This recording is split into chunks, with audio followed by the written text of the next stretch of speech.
This is Daily Blast Live. We're talking about what you're talking about. You all ready for this? This is a sham. No. Y'all, just stop. Get real. Welcome to DBL. Hello, Tuesday. We are here with you all. Just right off the top, we always are very transparent. We don't have prompter right now. We're having some technical issues, so I have the old school. If you're younger than like 30, this is called paper. Paper. I like it. Paper. Throwback. So we're going to go with that. All right, welcome to DBL. We're starting with a very controversial topic here. The Surgeon General declared gun violence as a public health crisis today, and the issue kills more than 48,000 Americans every year. It's also the leading cause of death for kids. He said this, quote, "I want people to understand the full impact of firearm violence in our country, and I want them to see it as a public health issue." He called for a ban on automatic rifles, universal background checks, and for laws that would restrict their use in public spaces, and penalties for people who do not store them safely. So what do you all think of this move by the Surgeon General? Al, this is clearly, I'm trying to make this non-political now. We're trying to make gun violence non-political. We've also seen the Surgeon General just come out and say loneliness is an epidemic. So we've seen him sort of make these weekly calls. What do we think about this as a non-political issue? Pretty common sense things that a lot of Americans believe in. Right. It's interesting that we're getting it now. I think he's approaching the end of his tenure. But, you know, let's take it away from the individual and look at what he's doing. I think overall it's a good thing, because when the Surgeon General declares something a public health risk, what it does allow is for funds to be allocated for it to be studied. And once it's been studied, then maybe there are ways to bypass the lawmakers, because I don't think anybody on this panel thinks that any lawmaker is going to get anything done.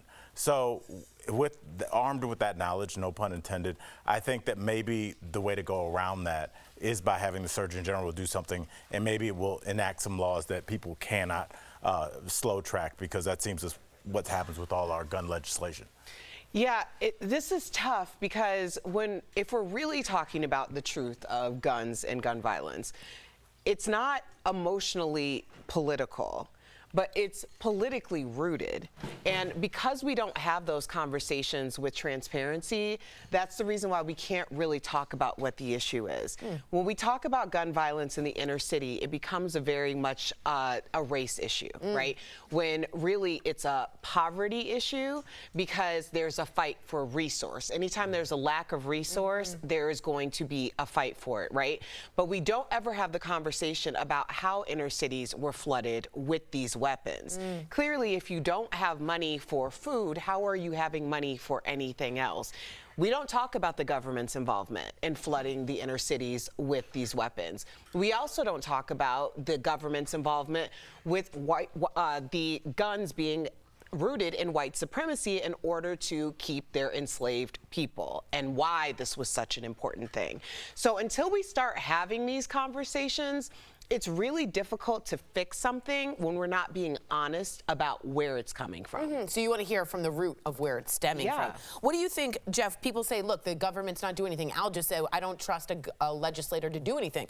But ban on automatic rifles, universal background checks, and laws that would restrict their use in public spaces, is that crazy to think a legislator would change and want that to be?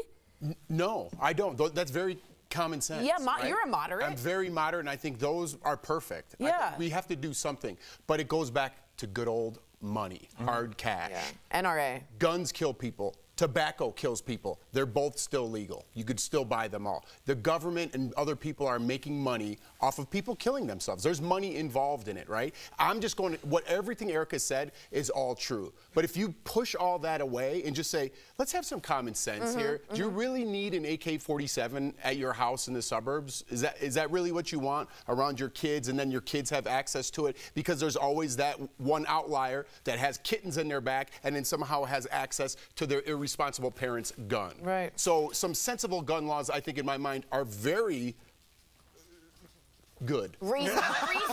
Yeah, reasonable. Yeah. Yeah. I do also want to remind. Way to end that strong. Yeah. You're like, the boat. But I do want to remind our audience that, like, I think, and I will get the quotes on this, but like 60% or 70% of the American public also agrees that this is a fine thing to do. So it's not like you're going against your constituents by agreeing to this very common sense thing. But I don't think you care about your constituents, Tori. Somebody that's in the world of politics and has been immersed in that, they care about their sources of money. Yeah, but they got to get reelected. I mean, at some point, you got to think about if moms are saying, I don't want this to be the leading cause of children, at some point, if we make this a public health issue. I think moms have been saying that. Yeah. And it hasn't affected anything. Yeah.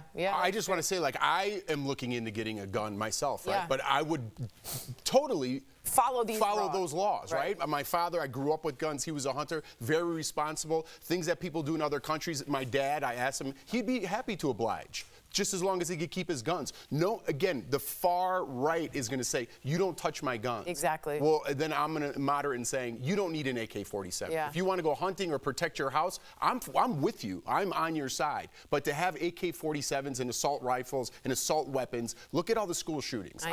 I'm just thinking about my kids. I understand everyone has their different point of view, but I'm thinking about my kids, and this is happening more and more, and it's an epidemic, and most of them are done with assault weapons. I agree, and I think once they get into Congress, we're going to see maybe some change. There was one at a grocery store this weekend in Arkansas. Yeah, we didn't even get a chance to cover it. So. Yeah, I saw that as well. Our thoughts going out to them. I do want to let you know, coming up on DBL, is it ever okay to ask someone if they're on Ozempic? I am not, but I know I look fantastic. Thank you so much. We're talking all about society's new weight loss etiquette, and Twisted sister icon Dee Snider is giving us a backstage pass to his new biography special.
Oh, that's right. Welcome back to DBL. We are out of our prompter, if you haven't known, but we're going to cards.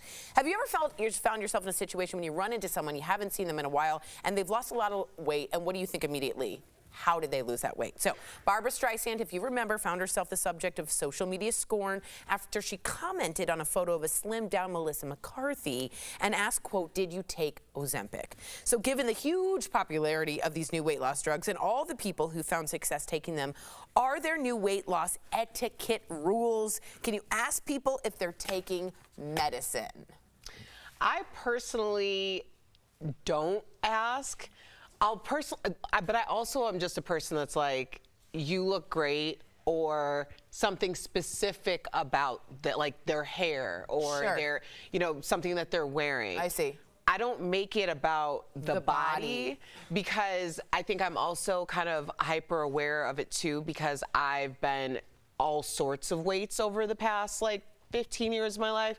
But when I did fitness competitions, people would comment or ask me or scrutinize, especially when I got closer to competition, like how I looked and what my body looked like, if I looked healthy or not. So you're aware of that? Yeah, I think Very I'm aware. hyper aware. I think of it. women are generally aware. I'm aware of saying you look so great because it means, and begging the question, you didn't look great before. So I'm just saying, oh man, fresh step in your step. No, see, first of all, I've never said that. People would walk away from you if you said that. But no, honestly, I'll just say I think you look great. But I have noticed more. It's almost commensurate with when people have kind of lost weight, like Jeff has the old school way, just intermittent fasting and working out.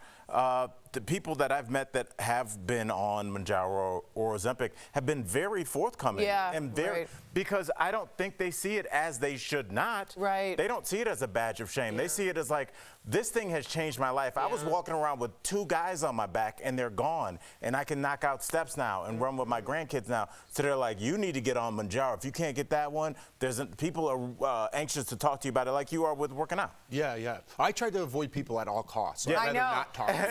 So what happened I won't to say you? that to you. Right. No, but all jokes aside, my inner circle, right, I've tried to keep that tight over the years. I will say that to them. Hey, you look fantastic. What's going on?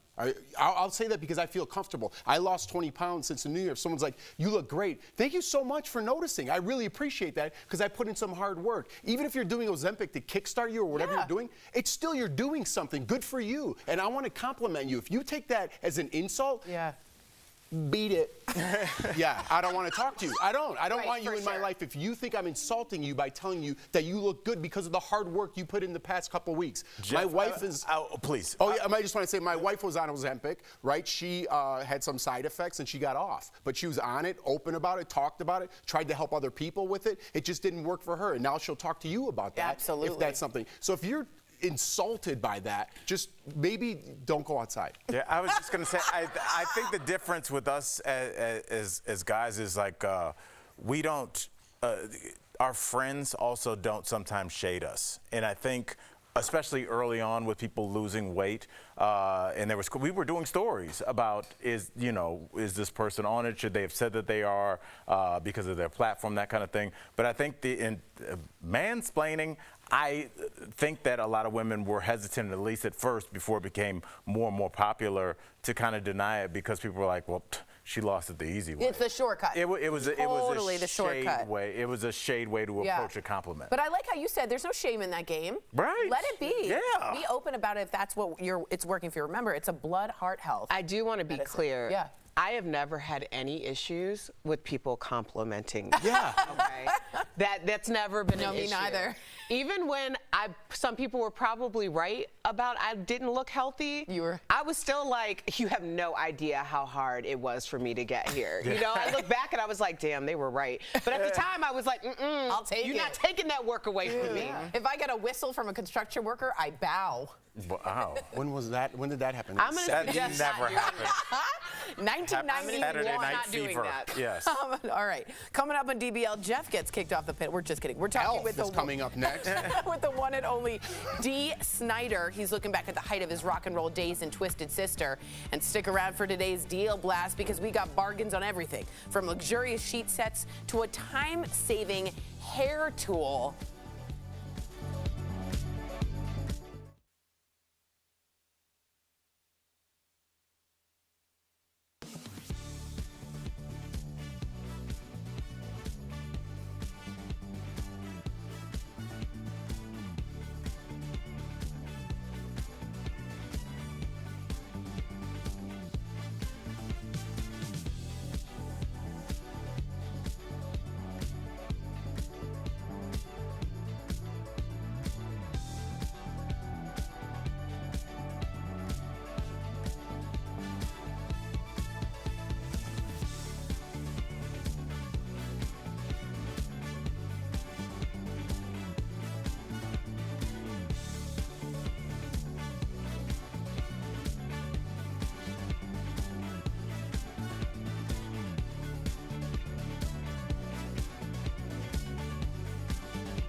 welcome back. Few bands defined 80s rock like Twisted Sister, and with the new A&E biography on frontman Dee Snider out now, we got the chance to speak with the guy himself about his 40 years of sticking it to the man. Check it out. Big rock and roll welcome to DBL. This is Dee Snider. Yes. Thank you. Great to be here. Absolutely. Thanks for sticking around after that intro, Dee, but let's jump right Jeff. in. You've been the face of rock since you stepped onto the scene, but you started as a choir boy. So how does one go from a choir boy to Twisted Sister? You know what? I knew at the age of 9 years old that I was going to be a rock star. Unfortunately, nobody else knew it, but I knew. And at the same time, I started singing in the school choir and church choirs. I liked singing, and it was my only thing I had going for me was I had a voice, and I was going to maximize that. So by day, I'm singing in the choirs, and by night, I'm singing in rock and roll bands. And guess which one out?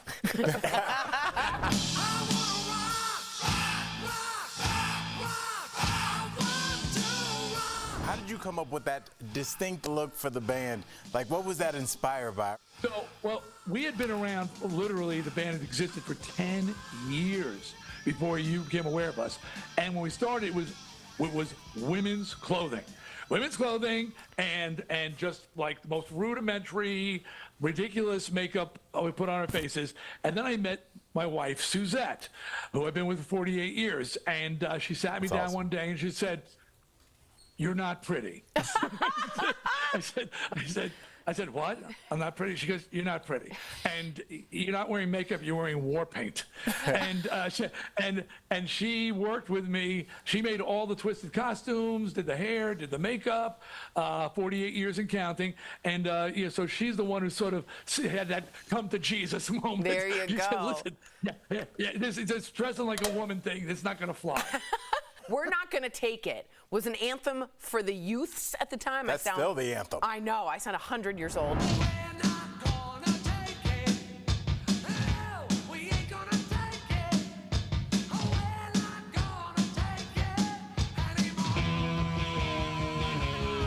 But you actually wrote it from the band's perspective about your record label, and I just want to know, what were you guys going through at that time? I had a lot to complain about. The band couldn't get signed. We were hugely popular regionally, playing to like 1,000, 3,000 kids a night with no record out. We were just this phenomenon.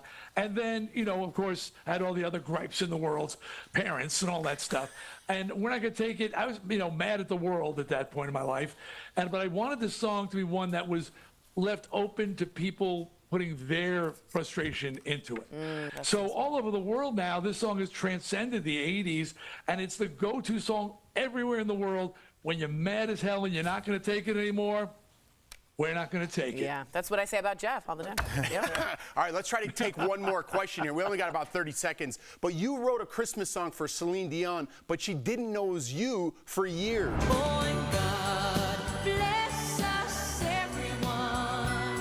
So have you been in touch with her since the diagnosis? First of all, I did not write it for her. My wife, Suzette, asked me to write her a Christmas song. I told her she was insane. "I'm a headbanger, I'm a rocker." She said, "You can do it. You're a classically trained countertenor." And I wrote a real Christmas song for her, and I had it recorded and gave it to her Merry Christmas. That was it. Cut 2 years later, an engineer who was on the session was working with Celine. She was doing These Are Special Times. He said, "Listen to this song," and he played it for her. She said, "I want to record that." No way. And when he told me, I said, "Did you tell her that I wrote it?" He says, "No, I didn't." I said, "Well, don't tell her. Don't tell her Dee Snider wrote a Christmas song." That weird guy. But no, I've never actually met her. And that record is the biggest selling holiday album in history. Thank you, Saint Celine. You built this dungeon that I'm sitting in. But yeah, I never got to meet Celine, and I would love to, actually. I love it. Thank you so much, Dee. DBL Nation, do not miss the A&E biography of Dee Snider, Sunday, June 23rd. Thank you again. You are so awesome to work with. Man. Rock out. Appreciate you, bro. And thank you again. We'll be right back. Thank you. Bye.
Welcome back. We got some great products from our friends at Morning Save. Check them out. You don't have that memorized yet? I do.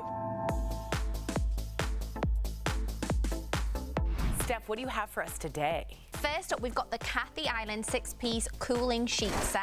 Ooh. These sheets are perfect for hot sleepers because they pull the moisture away from your skin and spread it across the fabric to keep you drier and cooler. Who knew you could get such a wonderful thing? And we need that. I know. So normally this is between $79 to $99. Okay. We've got it for $29.99 to $39.99. So that's saving you up to 62%. Up next, this is so cool, Tori. It's the Dartwood Mini Portable Bluetooth Label Maker. Oh. It's a mini printer, and it's the perfect way to stay organised and keep track of your most important things. All you have to do is download the easy-to-use app to customise font size, icons and images for labels. Whoa. Normally this is $36. We've got it for $14.99, and that's saving 58%. Where are my type A's at? We got your number right here. Check out this toy. We've got the Cortex Beauty 2-in-1 Cool Air Flat Iron and Curler Air Glider. Oh, nice. With this product, you will be able to save space in your vanity because it is a 2-in-1 hair tool. Nice. So it can provide both curly and straight hairstyles. Yes, so normally this is $250. We've got it for $34.99. That's saving 86%. If you travel and you want your hair to look good and you want options, this is your go-to. And then our last product today, Tori, is the 2-pack VYSN Flux 7TWS earbuds. Whoa. So you can easily connect these with your Bluetooth. And the best bit is that the charging case also doubles up as a power bank for your phone. What? So normally this is $100. Okay, I hate that. We've got a 2-pack for $29.99. That's saving 70%. And it's a power bank. I like how you are thinking, Morning Save. Y'all head on over to morningsave.com to snag these amazing deals at the lowest prices, or you can even scan that QR code on screen to take you directly to these products on Morning Save's website. So easy. Thank you so much, Steph. Before we go, we got to give a big shout out to the Florida Panthers. One person, okay. They won the Stanley Cup last night in Game 7 against the Edmonton Oilers. It's Florida's first ever NHL championship win and a big disappointment to our Canadian friends who were hoping to take the Stanley Cup home for the first time in 31 years. Yeah, it was a great series. The Florida Panthers, who won, were up 3-0. You have to win 4 games. The Oilers came back and won 3, so they had them on the ropes, and then they lost 2-1. No, so now they I'm made sad. it exciting, yeah. Oh, man. Drake lost $500,000. No, oh, yeah, $500,000. Yeah, well, Because he's a big gambler. He is a big gambler. Drake's got feelings. We'll see you tomorrow. DBL's new every day. Same time, same place.